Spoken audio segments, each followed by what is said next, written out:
Small boats ferried soldiers from the beaches to larger ships offshore. By the night of the 28th, nearly 50,000 had been saved. The beaches, however, were littered with wreckage, burned out vehicles, crates of ammunition scattered like toys, and the bodies of men who would never leave. May 29th to 31st, 1940. The weather turned strangely calm. The sea was like glass, the channel offering safe passage in a way that seemed miraculous.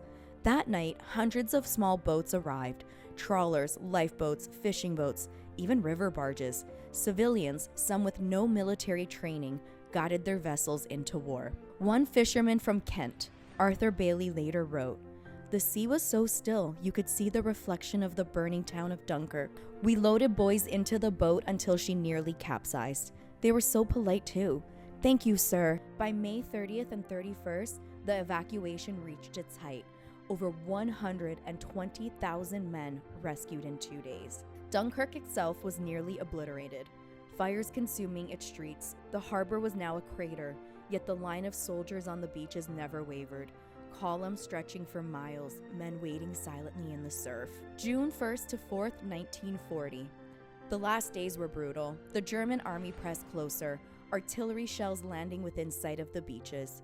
French troops, exhausted and hungry, manned the barricades to the very end. They fought in ruined villages, holding off tanks with rifles and grenades, knowing they would not be evacuated. On June 1st, another 60,000 men were rescued, and by June 2nd, most of the British had been saved, but the French remained holding the perimeter. On June 4th, the final 26,000 French soldiers were lifted from the beaches.